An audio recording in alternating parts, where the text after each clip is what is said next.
again, and good evening, YouTube. Bear me a second to make sure that's better. So I hope everyone's doing well. Good evening, America, I just say. So I've decided to go live again tonight because I'm changing my strategy as usual content to suit more of a US audience because I know in America and New York it's about 6 o'clock, if I've got that right. So this conversation might go on for a bit longer than 15, 20 minutes. It might be short, I don't know. And based on my research and lived experience, I wanted to give it'll be a probably quick and kind of condensed conversation, to be honest with you. I'll try, if anybody wants to ask me questions, which I'm not the best at doing this restream, but I've got the system set up hopefully the right way. So if you've got any questions, just jump in the chat and I'll do my best. So this is a random live, which I do prefer. But anyway, I'll talk about AI and EQ, a general overview of how I look at it at the moment. I'm still learning, we're all learning about generative AI, and I'm trying to roll out as much good content and insights as possible through new publication, AI Insight Weekly, which comes out on Sunday night. And I've got some help with that. And also um, other different experiments that I'm doing and getting data to leverage generative AI from my own brands and sharing those insights. Because I think one of the best things we can do as thought leaders, which I am, and business leaders and even startup owners, and I still think Healthy Secrets has got a long way to go yet to reach its full potential. It takes time to build brand, as we know, but I would say to anybody with generative AI, I'm able to do what 10 people can do in a small business, if that makes sense. Not just from a content strategy perspective, but I would say more leveraging your EQ, which I'll go through in a moment and talk about. And then I'll talk about how AI, I feel, is transforming emotional intelligence insight. So I'll share a case study of what I'm doing, I'm testing at the moment. And then lastly, practical research points to note about really how we can use generative AI more, or AI itself, to leverage our own understanding about the world and how we can use it to solve problems, which there's a lot of good articles coming out at the moment. I've been into the bookstore today. I had a small look at two books that were really quite good, but I think the fundamental problem is that AI and generative AI, particularly, are moving faster than what we can actually conceptualize, which is a little bit scary because we know it's good, but we don't always know where to apply it. And a lot of people have wasted a lot of money trying to leverage up on generative AI in the wrong manner. As in, okay, I want to jump on it. I know it's going to work. I just want to get into it. Okay, it's not the quite right mindset to have as a business leader because, as quoted from Harvard Business Review, a lot of people have lost money, millions. Over investing in generative AI can be dangerous in actual fact, because what you're not doing, which I'll talk about in a moment, is you're not relying on your EQ, how your emotions fit. There's a fear that I'm going to miss out if I don't invest in generative AI. And I think that's particularly dangerous. So anyway, I'll get into it. That's pretty much my overview, I'd say, really. Excuse me, it's late in England and I wanted to get an extra caffeine dose, which is not the best idea, but I've gone with it because it's a little bit late here and I want to start up and be fresh for the US audience, as it were. So how do I feel AI is transforming emotional intelligence insight? So I just want to share something I think is important. So I'm doing an experiment at the moment with Empathy Leadership Magazine, or I did yesterday at least anyway, where I was taking my emotions, reading something contextually, and when I read something, I get inspired by reading, as most of us do. But then what I do is I open up my phone, and then I go into ChatGPT 4. So this will be a very bad demo, by the way, but it's something. So I'll go into my phone, and then what I want to do is I want to scroll down to the ChatGPT 4, like the audio version of it, so I can speak into it. So, so I'll give a demonstration of what I would normally do. So on my phone, you can't quite see it, but at the bottom there, maybe you see ChatGPT 4 or the symbol. So I'll go into that. It will come up. Most of us have been doing this. I think I went done this the other day. So I would like you to generate an article on how to succeed when you're not the boss favorite. Base this research on understanding that emotional intelligence comes first to recognize our emotions. When you're not the boss's favorite, it can feel tough, but emotional intelligence is key. Recognizing your emotions is the first step. Understand why you feel the way you do. Then focus on your work quality and relationships with colleagues. Build trust and communicate. Okay, so I mean, I've been experimenting with that a little bit, and I've done. It sounds like you've been one empathy leadership article last night. Today I typed one up myself because I'm trying to get back to going viral again on LinkedIn, which we all want to do. But I found a special technique a couple of years ago that allowed me to go viral a lot based on shared articles from publications like BBC News, Wall Street Journal. And now I'm building up my own publications on LinkedIn itself through all the newsletters. And now I'm developing a data model, very basic, just a spreadsheet, and I'm feeding that into ChatGPT literally tonight to understand, okay, right, I understand I can build a good framework from emotional intelligence from me reading something because I understand my emotions and where generative AI is really good, like just recording something out loud, speaking into it because your emotions are fresh, they're real, and that's really important. And then I've tried to use that, and we'll be using it going forward a little bit more to see if I can generate a really good article. But tonight I went the reverse. I decided to write something from myself, which I often do, and I think that's the case because a lot of people are choosing to invest in generative AI when it's good, but they haven't really thought they've gone into the technology too fast. And I think I shared a post the other day which was talking about don't look at the technology first, look at your business model, look at where you can leverage, look at the overall market, look what other people are doing. You're not trying to follow your competitive behavior and kind of keep up.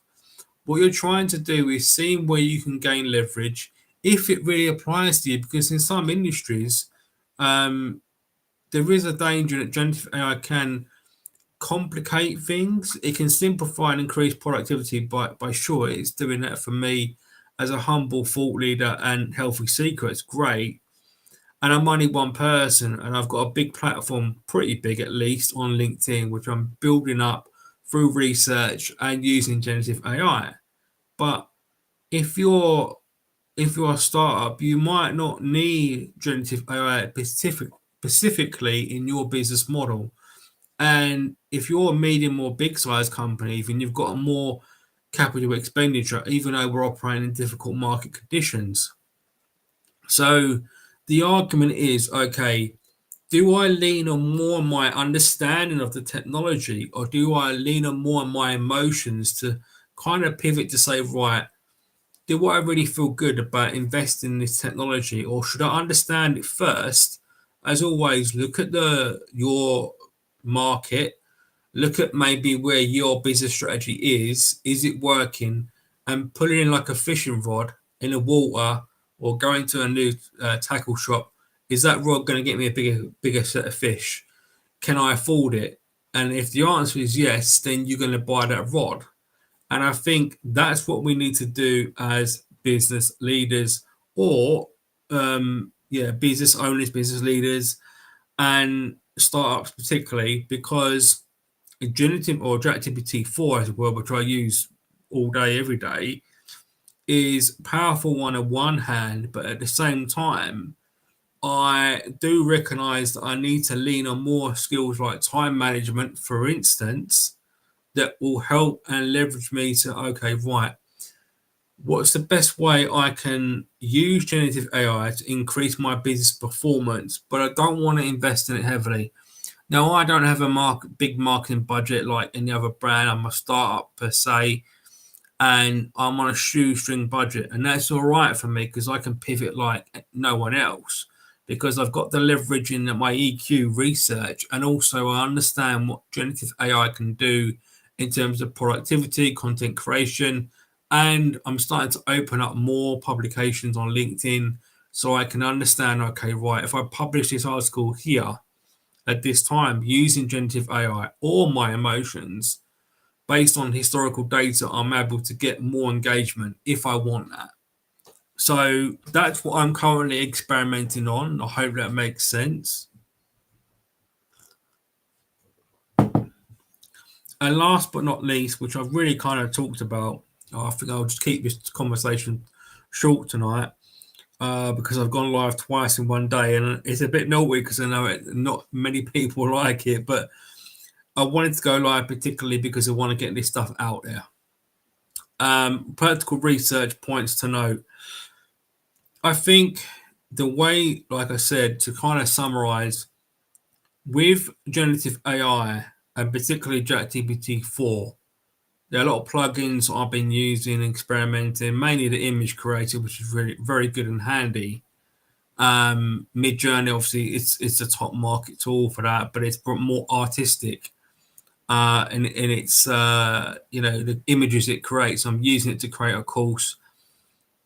You would think that you could press a button and create a course like no tomorrow, but as kind of a grind expert course creator from my teaching experience, at least, I'd say that I am making a course at the moment on Udemy where it's taken me longer than traditional methods because I'm making it like a film, okay? Because the tools are so good, and it's my creativity is high, and I don't want to put out something that's not going to grab attention.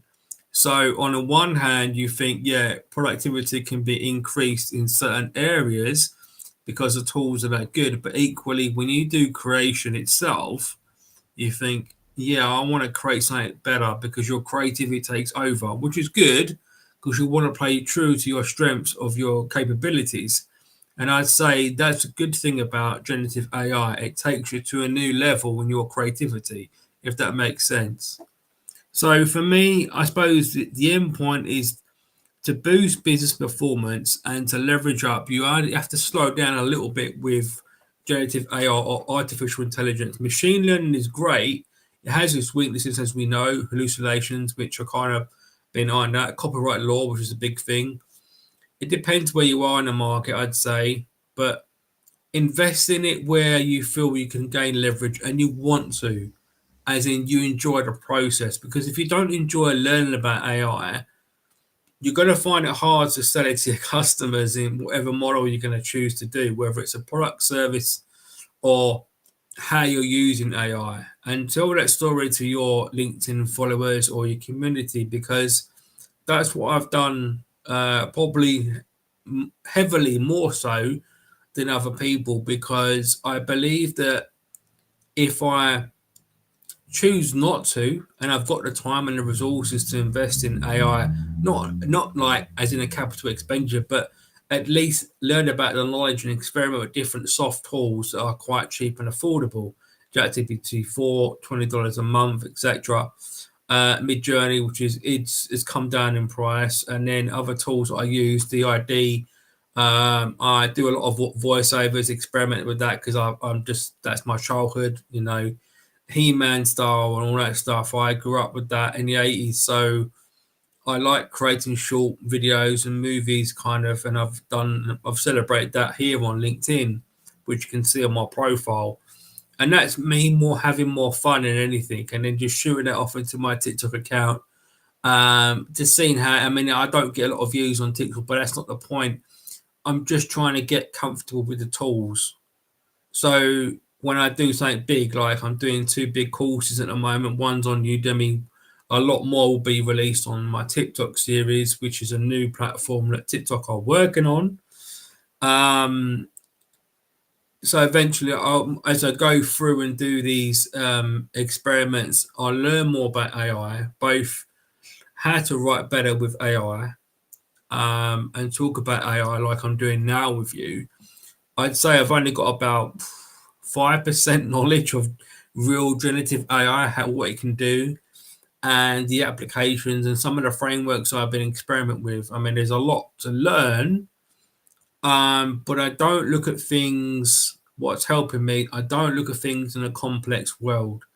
I always take a step back and look at the bigger picture, and that's always helped and served me well in terms of understanding what generative AI can do, or anything new, really, in terms of my own thought leadership and trying to leverage out my publications or the content strategy that I have here on LinkedIn specifically.